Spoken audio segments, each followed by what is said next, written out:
dikatakan dia sukses dan berhasil selama di akhirat ketika dia mampu menjaga hatinya juga, bukan hanya menjaga amaliyah zahirnya saja. Maka tidak ada kelepasan seorang hamba daripada ahwal haru-hara hari kiamat kecuali mengenal hukum-hukum syariat dan mengamalkannya.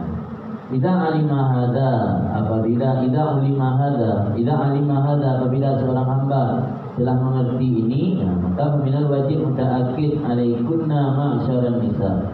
Sebahagian daripada sesuatu perkara yang wajib, sangat diwajibkan di atas kamu wahai para wanita, al-ihtimam bi qiraati misli hadhihi tadhkirah. Menganggap penting membaca semisal ini peringatan yang diberkati atau bermanfaat jika Allah berkehendak, dan insyaallah bermanfaat. Maka oleh Nabi Muhammad mengingatkan kita supaya menjadikan satu perkara penting membaca kitab tazkirah ini. Karena dalam tazkirah ini mengandung tentang ilmu-ilmu syariat yang seorang hamba tidak akan mendapat kemenangan tanpa mempelajari ilmu syariat dan mengamalkannya. Wadakiriha, dan menganggap penting dengan membacanya ini tazkirah atau menguraikan ini tazkirah. Watafahum ma'aniha, dan memahami ma'aninya ini tazkirah. Wal amal biha, wal amal bima biha, dan mengamalkan dengan apa yang ada dalam tazkirah. Karena awalu maratibil ilmi, awal tingkatan ilmu, kata Imam Sufyan bin Uyainah, awal maratibul ilmi asma. Tingkatan ilmu pertama dengar. Sudah dengar, pahami. Sudah pahami, baru amalkan. Ketiga baru nasru, kembangkan. Jadi pertama dengar, kedua tafahum, memahami, yang ketiga amal, yang keempat baru kembangkan, ajarkan kepada orang lain. Kadang-kadang ada sebagian orang setelah memahami langsung ajarkan kepada orang lain tanpa mengamalkan. Ini istilahnya melompat. Jadi maratib tingkatan anak tangga ilmu itu pertama memahami, dengar dulu, dengar, pahami, dia pahami, amalkan, dia amalkan, baru kembangkan, ajarkan kepada orang lain. Tidak boleh melompat, hanya dengar langsung purna juga beroh nama. Memang Habib sendiri yang beliau termasuk waliullah dan ahli ibadah, sebagaimana dibacakan Abu tadi, menjelaskan bahwa istighal bil ilmi min afdhalit ta'an itu tidak dipungkiri, tapi ketahuilah bahwa ilmu adalah wasilah. Tujuan akhir dari ilmu bukan ilmu saja, tapi untuk mengamalkannya. Al ilmu imamun wal amal tabi'uhu. Imam itu imam di depan, ilmu dulu, baru pengikutnya yang di belakang mengamalkan. Kalau seandainya dengan ilmu saja cukup tanpa perlu amal, kenapa Imam Syafi'i membagi waktu 3? Padahal beliau jelas ulama besar, fuqaha besar dan yang mendirikan mazhab Syafi'i. Tapi beliau membagikan malam 3, membagikan hari itu 3 hari, 3 bahagian. Ada bahagian untuk istirahat, ada bahagian untuk ilmu, ada bahagian untuk beribadat, bermunajat, beribadat, memperbaiki hubungan antara dia dengan Allah.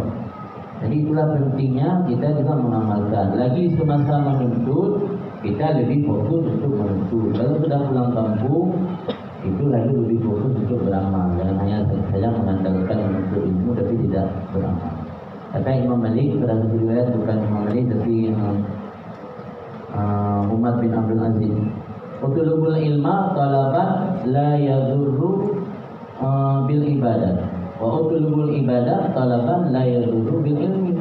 Tuntut ilmu sampai batas tidak merusak ibadah, dan tuntutlah ibadah sampai tidak mengganggu ilmu. Artinya ibadat pun perlu, ilmu pun perlu. Jangan sampai belajar ilmu saja tapi ibadat terganggu. Jangan ibadat saja, belajar ilmu tidak sempat.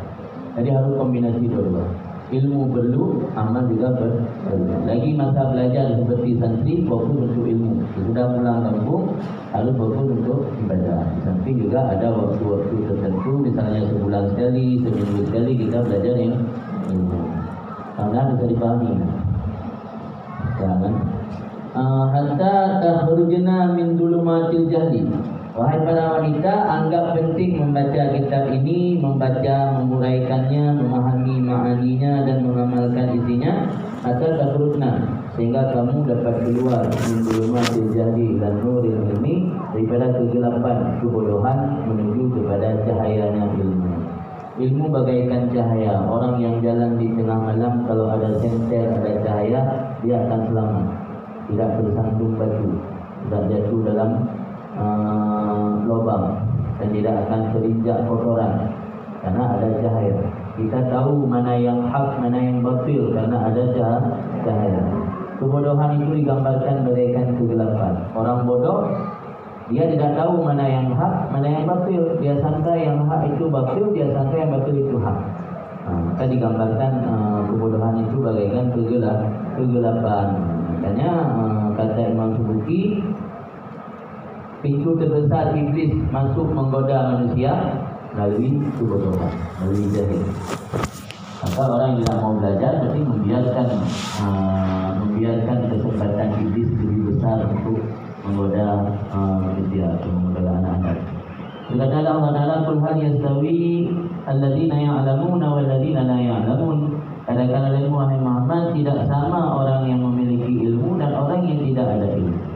Jauh perbedaan antara orang yang tidak ada ilmu dengan orang yang ada ilmu dengan orang yang tidak ada ilmu. Kalau derajatnya sebagaimana diceritakan dalam hadis sampai 500 derajat, kata Ibnu Abbas. Ibnu Abbas ketika mentafsir ayat Allah Taala yang berbunyi di mana ayat ini? Darajatin, ingat darajatin. Ikul ilma darajatin, alladzina utul ilma darajat. Orang-orang yang diberikan ilmu itu diangkatkan sampai beberapa derajat. Derajat itu lafaz jamak. Darajatun mufrad, darajatun lafaz jamak, sampai beberapa derajat. Kata Ibnu Abbas, tingkatkan derajat ulumna ilmi sampai 50 derajat. 50 derajat beda antara 70 derajat beda tingkatan ulun abid biasa dengan ulun yang ilmi. Antara 1 derajat di derajat selanjutnya 500 tahun perjalanan dengan kaki. Saja kaki maksudun enak tu yang keenan itu antara 1 derajat ke derajat selanjutnya sampai 70 derajat. Maka Allah Taala sendiri menegaskan dalam ayat, hal yastawi alladziina ya'lamuun wal ladziina la ya'lamuun. Tidak sama orang yang memiliki ilmu dan orang yang tidak memiliki ilmu. Inama yadzakkaru ulul albab, hanya yang mampu mengambil pelajaran itu orang-orang yang memiliki mata hati. Wa alamanna diketahui olehmu ayat Tuhan Nisa, wahai para wanita, anna Allah Jalla wa Ala, wa semua Allah Jalla wa Ala khatabakunna bima khataba bihi rijal. Allah menyuruh kalian dengan apa yang Allah suruh kepada kaum lelaki. Dalam persoalan agama banyak sisi yang Allah tidak membedakan antara kaum wanita dengan kaum lelaki. Kaum wanita diwajibkan beriman, kaum lelaki wajibkan beriman, wanita juga. Kaum lelaki diwajibkan salat, wanita juga. Kaum lelaki diwajibkan berpuasa dan yang lain, wanita juga begitu. Innal muslimina wal muslimat, bagaimana kata Allah dalam Al-Quran, innal muslimina wal muslimat, orang Islam laki-laki, orang Islam perempuan. Di situ Allah disebut secara sejajar, tidak dibedakan. Wal mu'minin wal mu'minat, lelaki yang beriman, wanita yang beriman. Wal qanitin wal qanitat, lelaki yang taat, wanita yang taat. Wal shadiqin wal shadiqat, lelaki yang jujur dan wanita yang jujur. Wal sabirin wal sabirat, lelaki yang bersabar dan wanita yang bersabar. Wal khashiin wal khashiat, lelaki yang khusyuk, wanita yang khusyuk. Wal mutasaddiqin wal mutasaddiqat, lelaki yang bersedekah, wanita yang bersedekah. Wal shaimin wal shaimat, lelaki yang berpuasa, wanita yang berpuasa. Wal hafidina furujahum wal hafidat, lelaki yang menjaga kehormatan mereka dan wanita yang menjaga kehormatan mereka. Wa zakirin Allah katsira wa zakirat, lelaki yang banyak mengingat Allah dan wanita yang banyak mengingat Allah. Semua mereka a'adallahu maghfiratan wa ajran 'azima. Allah menyediakan untuk mereka keampunan dan pahala yang besar. Dalam ayat tersebut Allah sebutkan secara sejajar. Al-Zakirin sejajar, Al-Hafidin sejajar, Al-Mutasaddiqin sejajar, As-Sabirin sejajar. Kalau kejadian lapangan begitu minang yang bayar sabar. Dalam Al-Quran As-Sabir masa tidak sejajar. Uragam di sabar, urinang di sabar. Kejadian lapangan, urinang yang sabar. Kami nanti. Lu payah mengalir alah rinam. Al-Quran sama gitu. Yang di rumah dia bayar sabar dengan dia tu mak abu itu tu. Oh ya biaya. Dah bayar Al-Quran dah wasabirin. Paling kedua sabirin kan yang mugi yang buat dulu ni. Yang dulu ni ulang. Dah. Wazakirin Allah katsiran wazakiran, ragam yang berzikir ke Allah banyak dan rina berzikir dalam persoalan ingat ke Allah kan ragam tau. Rina juga sama. Artinya dalam ayat tersebut Allah membuat sejajar antara perempuan dan wanita dalam persoalan taat, persoalan ibadat dan persoalan apapun dalam menghadapi kehidupan, termasuk dalam bersabar, menjaga kemaluan, menjaga kehormatan dan segala macam. Fa'amar Allah Rasulahu, dan Allah memerintah Rasulnya sallallahu alaihi wasallam ayyubai kunna kama yubai rijal, bahwa membaiat mereka itu kaum perempuan sebagaimana Rasul membaiat kaum lelaki. Pada awal-awal Islam kita mengenal dengan namanya baiat. Ada baiat Ridwan, ada baiat yang terjadi di Hudaybiyah, ada beberapa baiat yang terjadi sebelum Nabi hijrah ke Madinah. Nabi melakukan baiatnya juga perjanjian bahwa akan setia kepada Islam, beriman kepada Allah dan Rasul dan setia kepada Islam. Dalam sejarah Nabi melakukan baiat bukan hanya kepada kaum lelaki tapi juga kepada kaum perempuan. Artinya mereka disejajarkan. Jadi kaum perempuan ini bukan hanya kaum rumahan yang tinggal di rumah mengurus dapur kasur dan segala macam, tetapi juga punya tuntutan dalam agama, punya tanggung jawab yang disejajarkan sama, walau ada beberapa sisi yang berbeda. Maqala jalla zikru, maka disebut oleh Allah yang maha agunglah sebutannya. Allah, ya ayuhan nabi idza ja'aka mu'minat yubayyinaka ala an la yusyrikna billahi syai'an wa la yusyrikna wa la yaznin wa la yaqtulna awladahun wa la ya'tina bi butanin yaftarinahu baina aydihinna wa arjulihin la ya'tinaka bi ma'rufin fabayyihunna wastaghfir lahunna Allah innallaha ghafurur rahim. Wahai para nabi, apabila datang dan kamu oleh wanita-wanita yang beriman yang mereka mengadakan perjanjian di atas bahwa mereka tidak akan melakukan syirik dengan Allah dengan sesuatu apapun, dan mereka tidak akan mencuri, dan mereka tidak berzina, dan mereka tidak akan membunuh anak-anak mereka, dan mereka tidak berbuat dusta dengan kebohongan yang mereka ada-adakan kebohongan tersebut di antara hadapan tangan mereka dan kaki mereka, dan mereka tidak akan mendurhakai kamu fi ma'ruf pada perbuatan baik, maka silakan wahai Muhammad baihunna, angkat baiat akan mereka itu perempuan dan mohon kepada mereka pada Allah. Allah mengampuni mereka, innallaha ghafurur rahim. Allah Maha Pengampun lagi Maha Penyayang. Dalam ayat tersebut Nabi ditegur oleh Allah supaya Nabi menerima baiat orang-orang perempuan yang beriman yang datang kepada Nabi. Mereka membuat perjanjian di hadapan Nabi. Mereka tidak akan melakukan perbuatan syirik, mereka tidak akan mencuri, mereka tidak akan berzina, mereka tidak akan membunuh anak.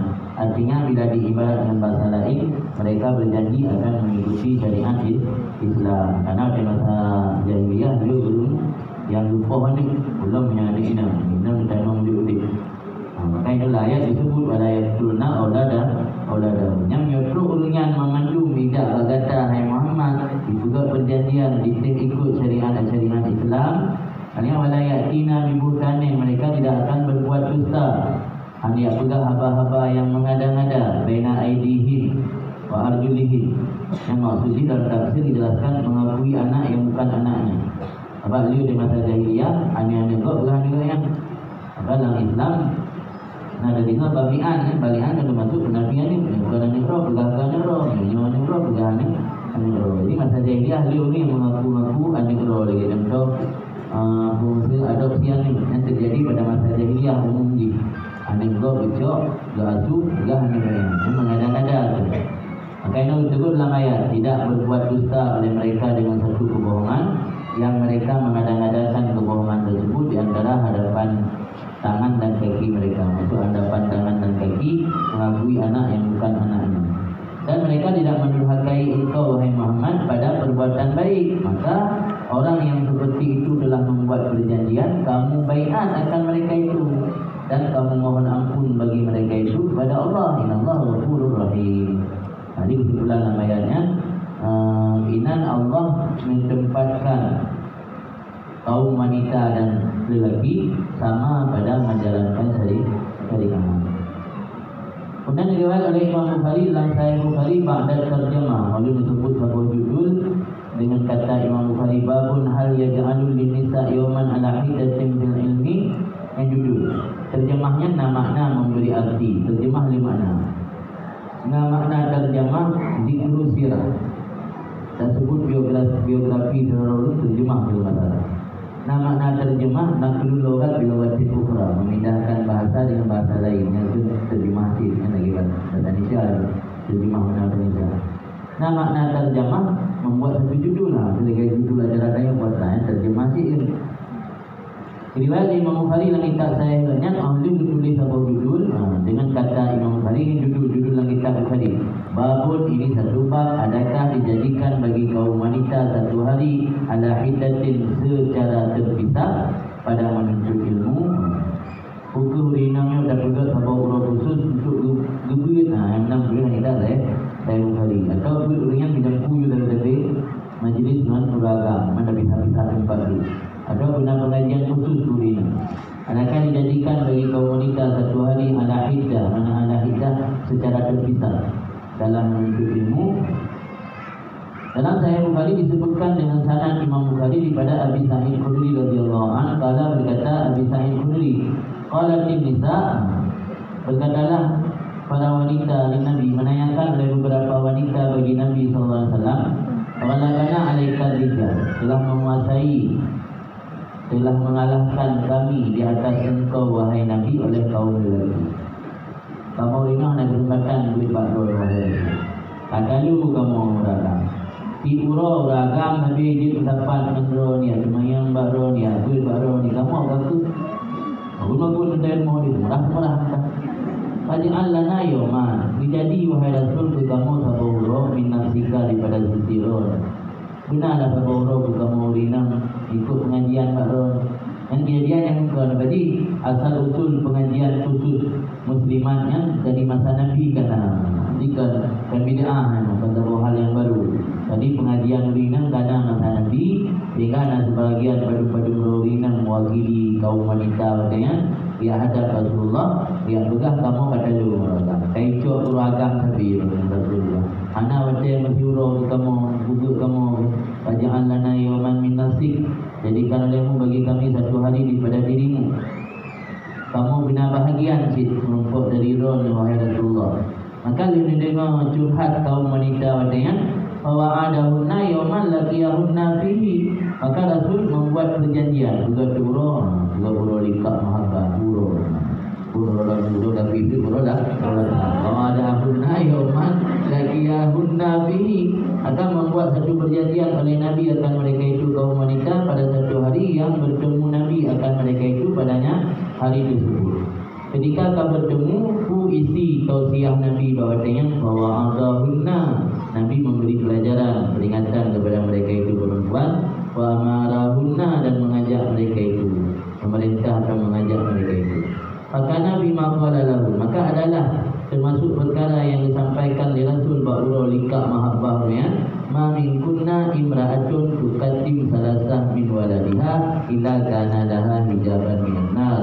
Tidak ada daripada kalian wahai kaum wanita seorang wanita yang telah mempersembahkan 3 orang anaknya, telah mendahului 3 orang anaknya, kecuali ada baginya menjadi penghalang daripada api neraka.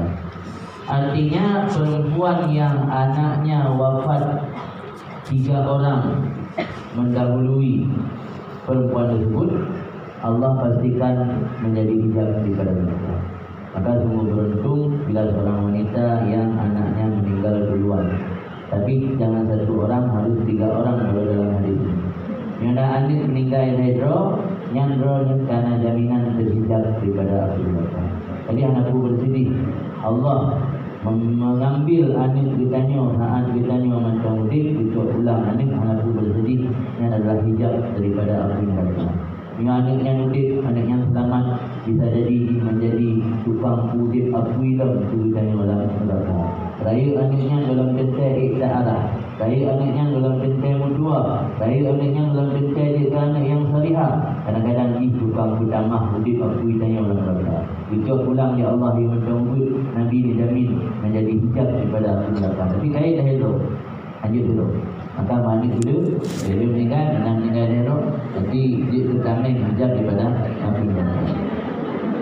Pada ini pegang di Nabi dah elok, mungkin kawannya Nabi anak elok leh. Fakala imra'atun itu nizraul yang wasnaini min waro iban. Fakala itu Nabi waro rusif wasnaini waro.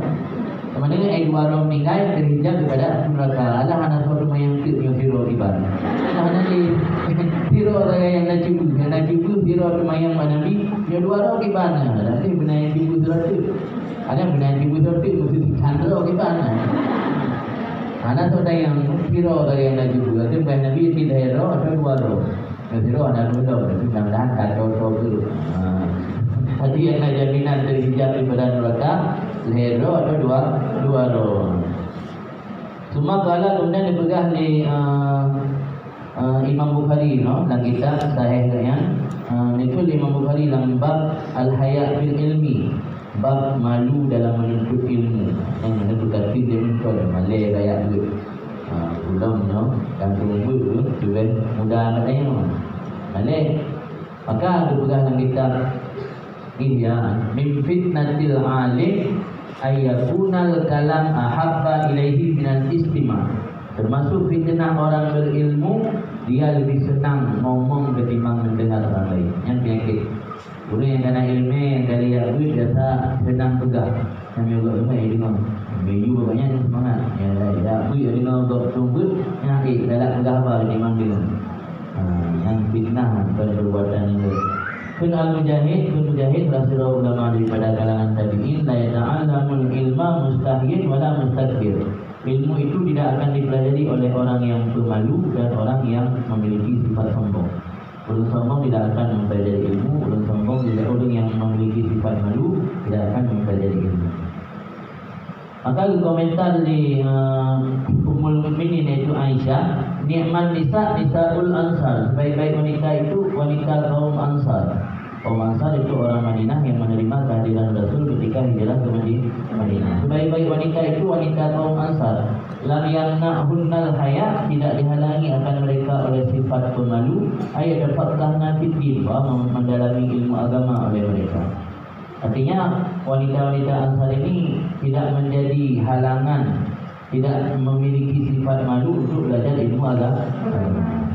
Wabi Sahih Bukhari dalam Sahih Bukhari nama tulis riwayat daripada Abi Sa'id Al-Khudri radhiyallahu an. Qala berkata Abi Sa'id, kharaja Rasulullah SAW fi adha atau aftar ila musalla. Keluarlah Rasulullah SAW menurut satu riwayat pada urut raya adha, menurut sebuah riwayat pada urut fitri, urut raya fitri. Ini beda riwayat, yang bergah urut raya haji, yang bergah urut raya puasa, menuju kepada tempat salat.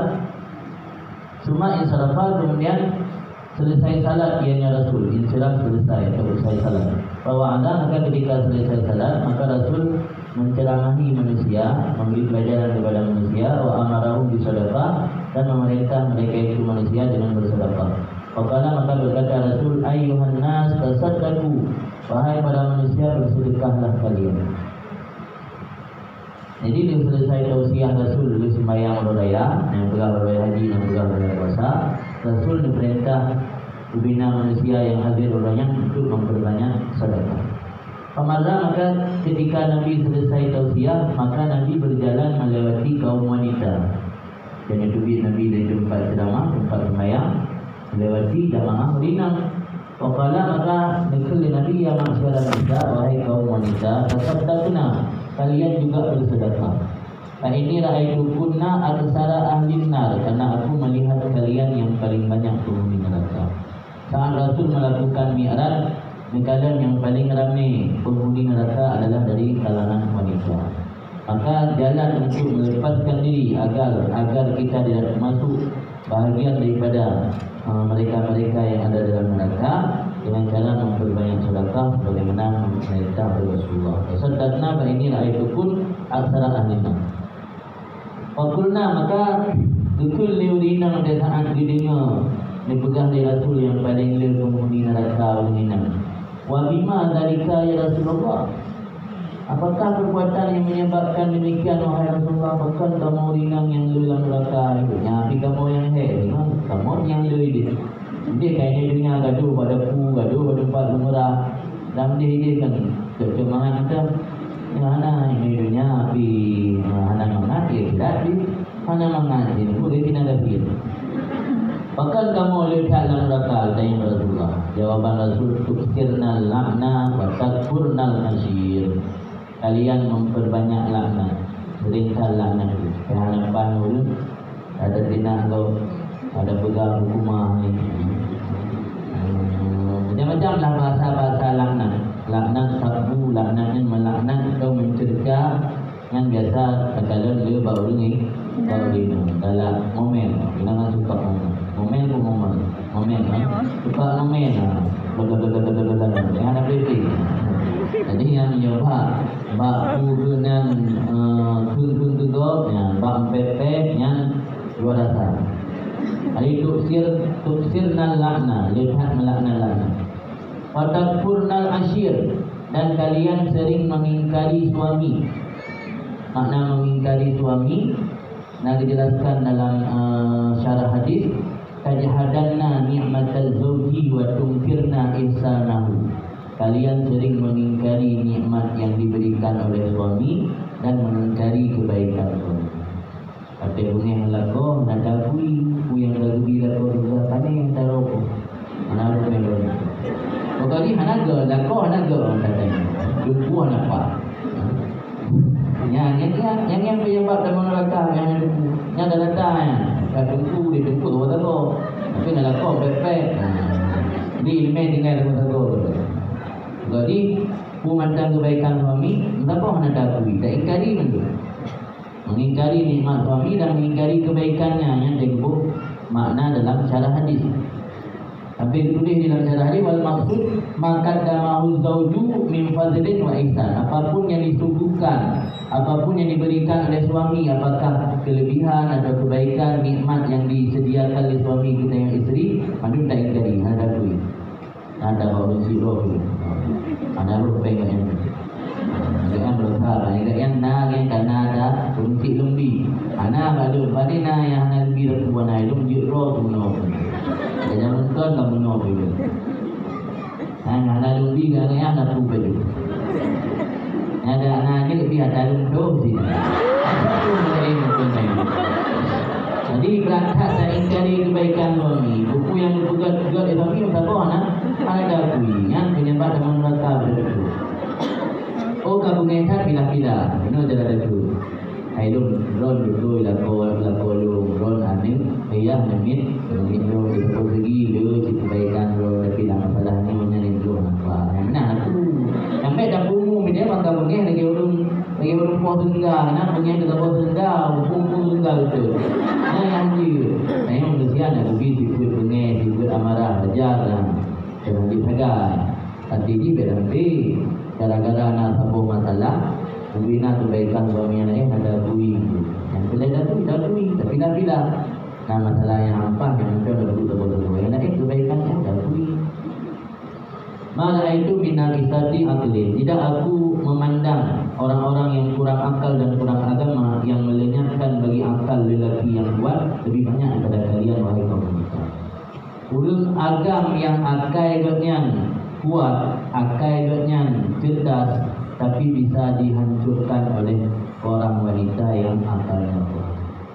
Ulun yang hansip akai mampu melenyapkan orang yang kuat akal. Yang bang kita pegang ni nanti. Maka le ulun agam yang terkadang godnya di kadang-kadang di luar orang yang kuat, tapi bisa kalah oleh seorang wanita. Maka iblis sadar, iblis itu yang tukang peancur ketegasan seorang lelaki. yaitu kaum wanita yang lemah akalnya, tapi bisa melenyapkan akal kaum lelaki yang kuat. Maka wanita ini dijadikan oleh iblis sebagai busur untuk menembak, menggoda anak Adam, juga untuk panah, untuk goda manusia melalui telinga. Suma insarafa, kemudian berpaling Nabi, dia ceramah Nabi yang dua krek. Kemudian dia falamma sara ila manzili, tak kala sampai Nabi ke rumah, mendatangi oleh Zainab, yaitu istri daripada Ibnu Mas'ud. Tastazin, meminta izin untuk menemui Rasulullah. Beri naurina yang juga dah. Anak puan dia dengar Rasul menambah tempat sembahyang raya, berpegang yang paling dia penghuni neraka. Berina sampai Rasul memperintah dia sedekah. Maka beberapa sedekah. Ulam ni sama langa, kadang juga mudi yang akan ditutup dan sedekah pula tidak itu. Yang kalau ada yakin yang pegang Nabi dulu. Dan Nabi yang pada hidup penghuni neraka bagi mudah-mudahan Allah selamatkan saya, anak saya dalam penghuni neraka. Amin. Rasul nak dipegang, kan Rasul kan dipiyoto, nak dipegang jalan untuk menyelamatkan diri daripada ketakutan tersebut melalui bersedekah. Maka sisihkan harta tanya yang terlebih oleh Allah walau sedikit untuk adik-adik tanya yang macam belajar, yang macam menuntut ilmu, yang macam dipertimang warisan Rasul, ilmu warisan Rasulullah. Orang yang tengah menuntut ilmunya adalah calon-calon pewaris Nabi. Masa calon-calon pewaris Nabi dibiarkan mereka tidak ada makanan untuk makan, mereka tidak ada kitab untuk belajar. Mana malah ada yang menumpang Rasulullah. Kita yang Rasulullah pakai nak pewaris lum dari kalangan rinang yang tim bertimang warisan lum di belajar ilmu agama. Roh kena lebih harta sedikit Allah pakai menutup mata. Kau damai muka dengan saat Rasulullah pura kira tengah dia menumpuk di tayang matanya. Maka bersedekah, sisihkan sedikit harta untuk bersedekah. Dalam sedekah pun insya-Allah pasti yang jeruk karena dipakai digunakan untuk kebaikan, untuk bertimang ilmu, untuk bertimang warisan Rasul. Maka dengan bersedekah tersebut moga-moga menjadi penyelamat dirinya Allah SWT. Jadi dari Nabi kata rumah dia ada rumah Ibnu Mas'ud. Ibnu Mas'udnya Abdullah bin Mas'ud. Salah kira sahabat Nabi yang paling dekat dengan Rasul dan termasuk dari sahabat yang kalangan sahabat yang beliau meriwayat hadis Ibnu Mas'ud. Dan beliau dekat khadim Rasul. Ibnu Mas'udnya termasuk khadim Rasul.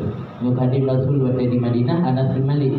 Waktu yang di Makkah yang Ibnu Mas'ud yang paling dekat dengan Rasul.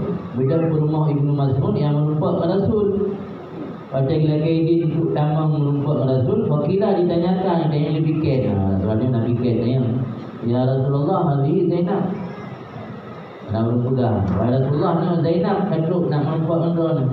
Karena Zainab dia, ditanya Rasul, ayu Zainab ni? Zainab ke? Zainab mana? Fakilah mereka tanyakan, dikatakan Imratu Ibni Mas'ud, Zainab rumah Ibnu Mas'ud. Fakilah berkata Rasul, na'am, izanulaha. Okey lah, baik, izanulaha, beri izin untuk masuk. Lalu sama.